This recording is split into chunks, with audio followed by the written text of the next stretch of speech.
বিসিবির গৃহযুদ্ধ এই বিষয়ে আলোচনা করতে আজকে আমাদের স্টুডিওতে আছেন ক্রীড়া বিশ্লেষক দেব চৌধুরী। আমরা চলে যাচ্ছি তার কাছে।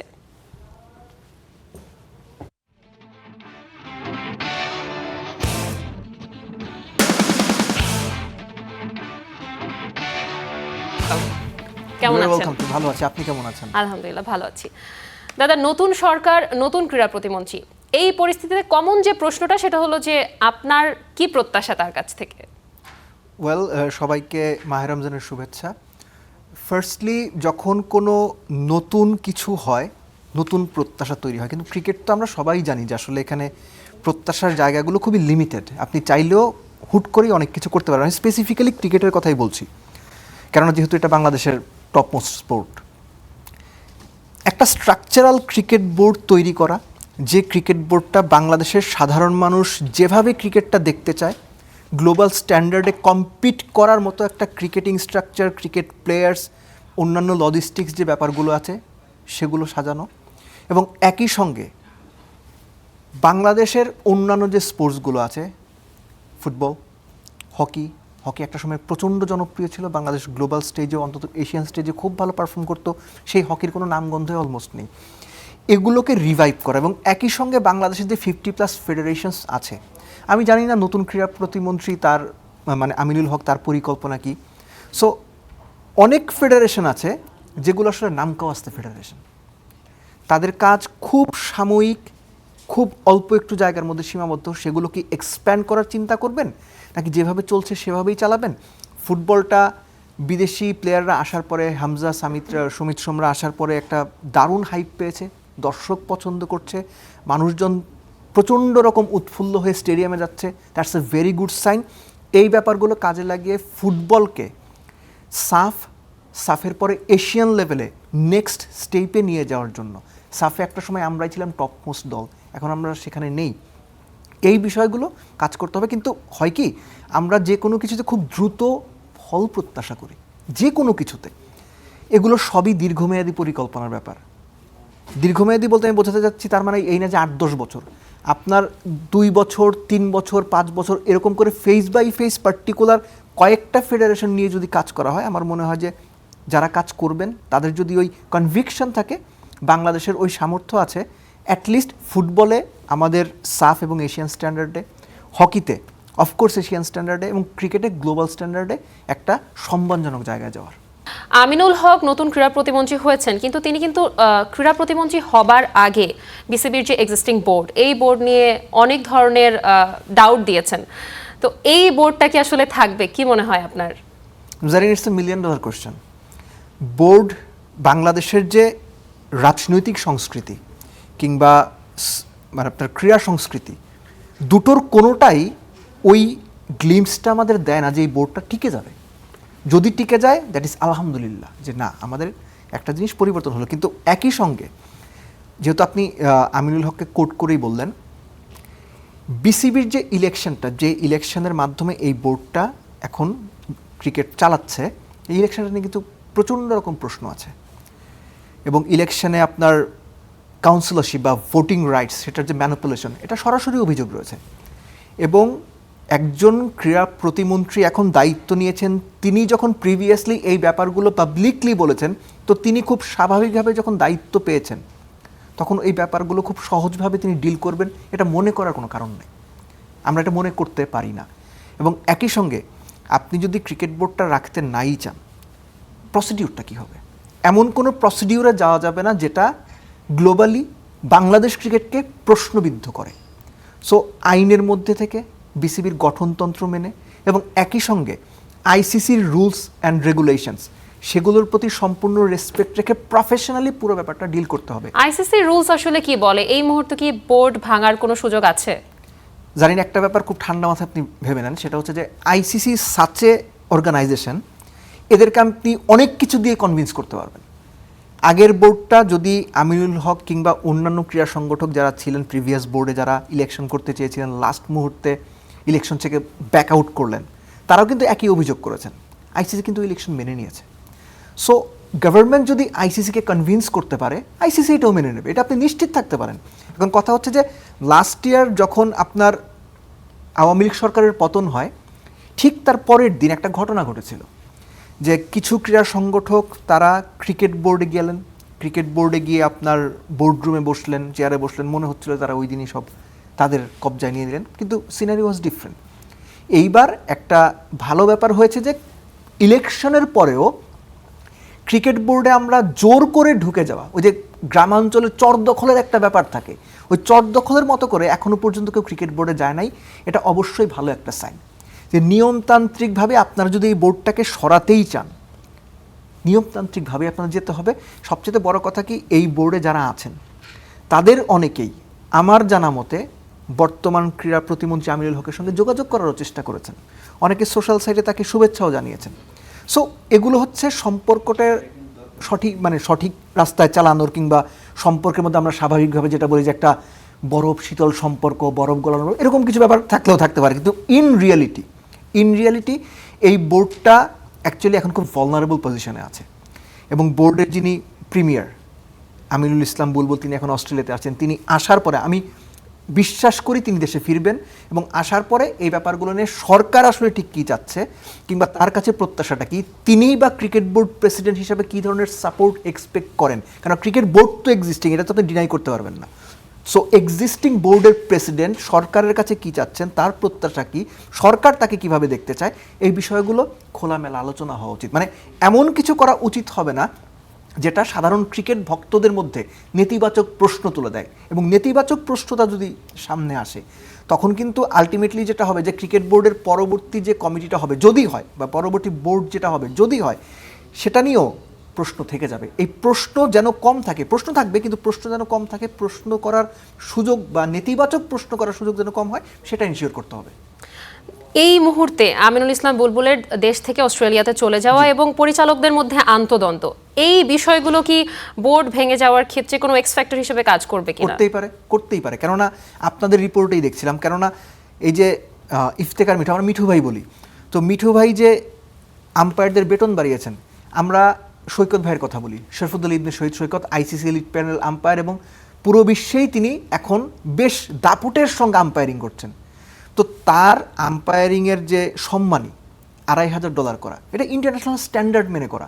আপনি আপনার ক্রিকেটকে ইন্টারন্যাশনাল স্ট্যান্ডার্ডে নিয়ে যাবেন, কিন্তু আপনার বোর্ডেরই একজন সেটাকে প্রশ্নবিদ্ধ করছে। এবং ব্যাপারটা তো এরকম না যে তাকে যে ডলার বা তাকে যে পেমেন্টটা করা হচ্ছে সেটা অন্য কোনোভাবে করা হচ্ছে। সো এই যে ঘটনাগুলো, এই ঘটনাগুলো একটা বোর্ডের নিজেদের মধ্যে যে সিনক্রোনাইজেশন, একটা মামলাও কিন্তু আছে আমরা জানি এই বিসিবির এই ইলেকশনকে কেন্দ্র করে। অবশ্যই মামলা আছে, আমি সেটাই বলছি। ধরেন এই যে সিনক্রোনাইজেশন করাটা, এই সিনক্রোনাইজেশনের মধ্যে শুরু থেকেই কোথায় যেন একটা গ্যাপ রয়ে গেছে। যারা কাজ করছেন একটা ডিপার্টমেন্টের সঙ্গে আরেকটা ডিপার্টমেন্টের, একজন পরিচালকের সঙ্গে আরেকজন পরিচালকের মতের মিল হচ্ছে না। আমি দ্বন্দ্ব বলতে চাই না, মতের মিলটা ঠিক মতো হচ্ছে না, এবং পুরো ব্যাপারটা কিভাবে চালানো হবে এটা বুঝে তারা বুঝে উঠতে পারছে না। এটার অন্যতম একটা প্রধান কারণ হতে পারে, এটা আমি শুরু থেকেই বলে আসছি বিভিন্ন জায়গাতে, যে এই বোর্ডটা যে গঠন হয়েছে, যারা পরিচালক হিসেবে এসেছেন তাদের একটা বড় অংশের সাংগঠনিক অভিজ্ঞতা নেই। এবং সাংগঠনিক অভিজ্ঞতা না থাকার ফলে ক্রিকেট বোর্ডের মতো একটা এত বড় আপনার প্রতিষ্ঠান কিংবা এত বড় একটা ইনস্টিটিউশন চালাতে গিয়ে তারা বোধহয় তালগোল পাকিয়ে ফেলছেন, হিমশিম খাচ্ছেন। এবং সেটার প্রকাশই আমরা বিভিন্ন সময় বিভিন্ন পরিচালকের মুখে শুনতে পাচ্ছি, যেটা আউট অফ ফ্রাস্ট্রেশনও হতে পারে। আর আপনি যে মামলাটার কথা বললেন, দেখেন বাংলাদেশে যখন কোনো স্পোর্টস ফেডারেশনের ইলেকশন হয় তখন এরকম বিভিন্ন পক্ষ থাকে, এবং বিভিন্ন সময় বাংলাদেশ ক্রিকেট নিয়ে আইন আদালত পর্যন্ত গড়িয়েছে, এটা আমরা দেখেছি। সো আইন আদালতে কোন বিষয়টা, এই যে ইলেকশনটা হয়েছে, ইলেকশনের পার্টিকুলার অনেক কিছু নিয়েই কথা আছে, পার্টিকুলার একটা জায়গার কথা আমি বলি, সেটা হচ্ছে যে কাউন্সিলরশিপ। যখন আপনার 5 অগাস্ট 2024 পরে যখন প্রত্যেকটা জেলা ক্রীড়া সংস্থা বা অন্যান্য ক্রীড়া সংস্থা ভেঙে দেওয়া হলো, তখন সরকারের তরফ থেকে একটা অ্যাডহক কমিটি করে দেওয়া হলো, হুইচ ইজ আন্ডারস্ট্যান্ডেবল, এবং সিচুয়েশন এটাই ডিমান্ড ছিল। পরবর্তীতে বলা হলো যে বিসিবি ইলেকশন ছিল কাউন্সিলর করার জন্য, তারপরও বলা হলো যে ওই যে অ্যাডহক কমিটি করে দেওয়া হয়েছিল, কাউন্সিলরশিপ ওই অ্যাডহক কমিটি থেকেই দিতে হবে। বিসিবির গঠনতন্ত্র অনুযায়ী এই জিনিসটা সঠিক না।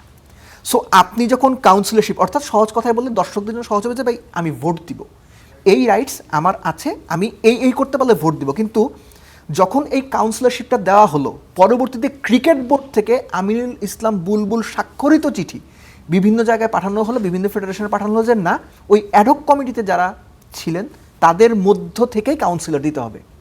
That was A wrong thing to do. এটা কনস্টিটিউশন সাপোর্ট করে না, এবং এই একটা ব্যাপারের ভিত্তিতে আদালত হয়তো তাদের সিদ্ধান্ত জানাতে পারেন। কারণ আদালত কীভাবে সিদ্ধান্ত জানাবেন এটা তো আমরা বলতে পারবো না, তখন দেখা যাবে। আপনাকে আরেকটা লিঙ্ক দিচ্ছি আমি। আমিনুল ইসলাম বুলবুল যিনি বোর্ড সভাপতি, তিনি ঢাকা বিভাগ থেকে কাউন্সিলর হয়েছেন। খেয়াল করেন, ঢাকা বিভাগ থেকে। এর আগে এখানে কাউন্সিলর কে ছিল? মোহাম্মদ আশরাফুল। এবং মোহাম্মদ, তখন কথা হচ্ছিল যে যদি ন্যাশনাল স্পোর্টস কাউন্সিল থেকে কাউন্সিলরশিপ দেওয়া হয়, সেই কাউন্সিলরশিপটা তারা উঠিয়ে নিতে পারে যে কোনো সময়, সেক্ষেত্রে তার ডিরেক্টরশিপ চলে যাবে, প্রেসিডেন্সি চলে যাবে। সো এটা ইনট্যাক্ট করার জন্য মোহাম্মদ আশরাফুলকে ওখান থেকে সরানো হলো, সরিয়ে আমিনুল ইসলাম বুলবুলকে সেখানে কাউন্সিলর করা হলো ঢাকা বিভাগ থেকে, তিনি এবং নাজমুল আবেদিন ফাহিম। তারপর তিনি পরিচালক নির্বাচন হলেন, তারপর হচ্ছে তিনি প্রেসিডেন্ট হলেন। সো এই যে ঘটনা প্রবাহ, আমি জাস্ট সবচেয়ে সহজ করে বললাম, এর ভেতরে না আরও অনেক রকম প্যাচ আছে, অনেক রকম ব্যাপার আছে। আপনি পোস্টাল ভোটের ব্যবস্থা করেছেন, খুব ভালো কথা। আপনি আসতে পারবেন না, বিদেশে আছেন, ঢাকার বাইরে আছেন, আপনি পোস্টাল ভোট দিয়েছেন। ইলেকশনের দিন দেখা গেল আপনি ইলেকশনের চারপাশ দিয়ে ঘুরে বেড়াচ্ছেন, যেখানে ইলেকশন আছে আপনি সেখানে আছেন, তাহলে আপনি পোস্টাল ভোট কেন দিলেন? রাতে কেন ভোটের ব্যবস্থা করা হলো? দেয়ার আর সো মেনি কোয়েশ্চেন্স।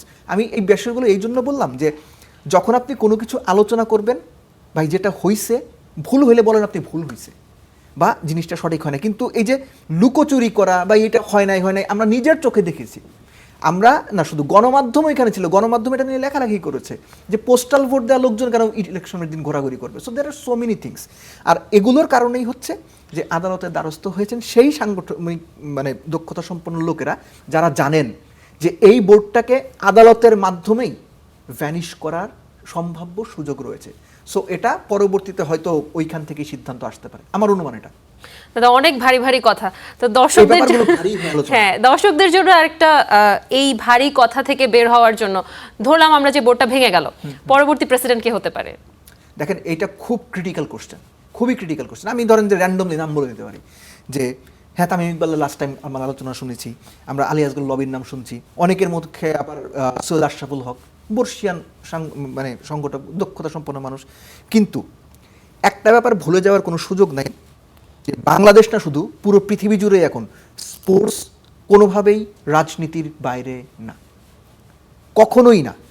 এবং এই কারণে বাংলাদেশ এখন যারা ক্ষমতায় আছেন, বিএনপি, বোর্ড যদি ভেঙে যায় তারাই আসলে ডিসাইড করবে। এই রাজনীতির মারপ্যাচে কিন্তু বাংলাদেশ ওয়ার্ল্ড কাপও খেলতে পারলো না, টি-20 ওয়ার্ল্ড কাপ। এটা আসলে আমাদের জন্য দুর্ভাগ্যজনক। এবং মাহমুদুল্লাহর একটা অনুষ্ঠানে বলেছিলেন যে, আমি মাহমুদুল্লাহ করেই বলছি যে প্লেয়ারদের সঙ্গে তার কথা হয়েছে এবং প্লেয়ারদের ভেতরে এটা নিয়ে প্রচণ্ড রকমের একটা আফসোস রয়েছে, মন খারাপের জায়গা রয়েছে, ক্ষোভও রয়েছে কিছু ক্ষেত্রে যে বিশ্বকাপটা খেলা হলো না। সো সেটা আরেকটা আলোচনা। বাট এই যে বিসিবির প্রেসিডেন্ট কে হবে, এটা খুব সহজ সিদ্ধান্ত না। কারণ না, বিসিবির প্রেসিডেন্ট, আপনি খেয়াল করে দেখেন যে যখন যিনিই বিসিবির প্রেসিডেন্ট ছিলেন, বাংলাদেশে ধরেন প্রিমিয়ার কারা, বাংলাদেশের প্রধানমন্ত্রী, আমরা টেলিভিশন পত্রিকায় যাদের বক্তব্য শুনি, তাদের কথা শুনি, বা অর্থমন্ত্রী, স্বরাষ্ট্রমন্ত্রী, তারাই তো গণমাধ্যমের সামনে সবচেয়ে বেশি আসেন। এরপরে যে মানুষটাকে আমরা দেখি, that is Bangladesh cricket board president. আমরা এটা আলী আসগর লবির সময় দেখেছি, লোটাস কামালের সময় দেখেছি, নাজমুল হাসান পাপনের সময় দেখেছি, বুলবুল ভাইয়ের সময়ও দেখছি। সো আগামীতেও এই প্র্যাকটিস থাকবে। সো ওইখানে এমন একজন লোক থাকা খুব জরুরি যার ওই প্রজ্ঞাটা রয়েছে, যিনি ক্রিকেট বোর্ডটাকে সঠিকভাবে চালাতে পারবেন। ব্যাপারটা বলতে যত সহজ, সাংগঠনিক দক্ষতা হিসেব করলে গ্লোবালি, লোকালি পুরো ব্যাপারটাকে একদম একটা স্ট্রাকচারের মধ্যে এনে চালানো নট দ্যাট ইজি। দাদা এই সব কাদা ছোড়াছুরির মধ্যে তো খেলোয়াড়দের উপরে আসলে এই ইম্প্যাক্টটা পড়ছে, তারা কিন্তু তাদের পারফরমেন্সে এই জিনিসগুলো আমরা দেখতে পাবো। কিন্তু একটা পজিটিভ জিনিস যেটা হচ্ছে 2028 টি-20 ওয়ার্ল্ড কাপে কিন্তু বাংলাদেশ আবার সরাসরি কোয়ালিফাই করছে, আমরা সেটা গতকাল জানতে পেরেছি। তো এই বিষয়টা আসলে মানে সব মিলিয়ে, একদিকে ওয়ার্ল্ড কাপ খেলতে পারলো না, তারপর নতুন সরকার, বোর্ড থাকবে কি থাকবে না, এবং তারপরে আবার সরাসরি কোয়ালিফাই করা, এই বিষয়টা আসলে দর্শক এবং প্লেয়ার কিভাবে কাজ করছে আসলে? দেখেন, আমি এর সাথে একটা ছোট জিনিস যোগ করি। বিপিএল খেলে বাংলাদেশের কয়জন প্লেয়ার? এবার তো 5টা টিম ছিল, ধরেন 70 জন, 80 জন প্লেয়ার। এই 80 জন প্লেয়ারের বাইরে তো বাংলাদেশের প্লেয়ার আছে। ঢাকা প্রিমিয়ার ডিভিশন লিগটা হচ্ছে বাংলাদেশের টপমোস্ট প্লেয়ারদের আয়ের সবচেয়ে বড় উৎস। আপনি কি জানেন আজকে এইখানে বসে প্রথম রমজানের দিন যখন আমরা আলোচনা করছি, হবে কিনা অনিশ্চিত, অর্থাৎ আপনার রুজি অনিশ্চিত। একই সঙ্গে আপনি এরপরে যে হোম সিরিজগুলো আছে, এই হোম সিরিজগুলো এই বোর্ডের অধীনে হবে নাকি অন্য বোর্ডের অধীনে হবে? একজন কথা হচ্ছে যে প্রধান নির্বাচকের দায়িত্বে লিপু ভাই সরে যাবেন, সেখানে হাবিবুল বাশার সুমন ভাই আসবেন। সুমন ভাই এখানে আসবেন এই বোর্ডের অধীনে, নতুন বোর্ড আসলে তাকে কি আবার রাখবে?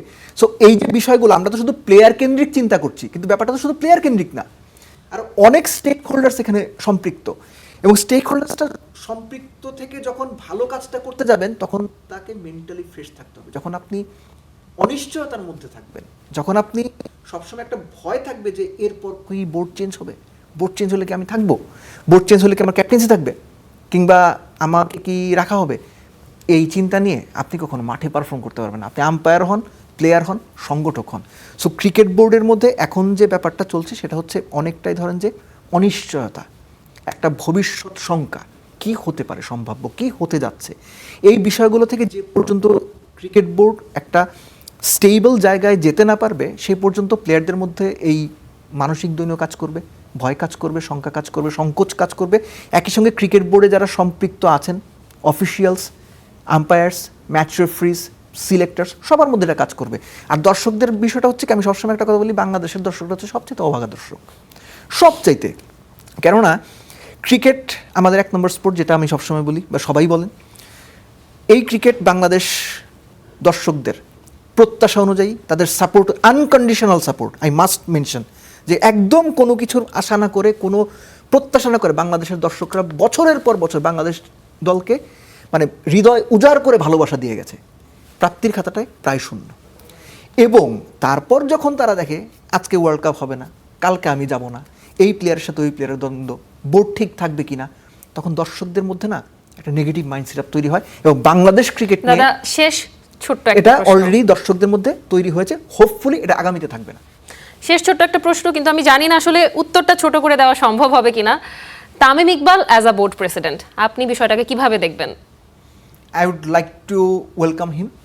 কেননা বাংলাদেশ ক্রিকেটের একটা সংস্কৃতি হচ্ছে যে প্রিভিয়াস ক্রিকেটার্স ক্রিকেট বোর্ডে পরিচালক হয়ে এসেছেন, একমাত্র খালেদ মাহমুদ সুজন ছাড়া প্রত্যেকটা মানুষের পোর্টফোলিও অলমোস্ট জিরো লেভেলে, কেউ ভালো কাজ করতে পারেননি। I mention that. সো এই ট্রেডিশনটা ভেঙে তামিম ইকবাল যদি বোর্ড প্রেসিডেন্ট হন, তিনি বাংলাদেশের সফল বোর্ড প্রেসিডেন্ট হবেন প্লেয়ার ক্যাটাগরি থেকে। এটা যেন আমরা ভবিষ্যতে বলতে পারি, this is what I expect from him, from Tamim Iqbal, যদি তিনি বোর্ড প্রেসিডেন্ট হন। থ্যাংক ইউ সো মাচ দাদা, You're আজকে welcome. আমাদের সাথে আসার জন্য এবং সময় দেওয়ার জন্য।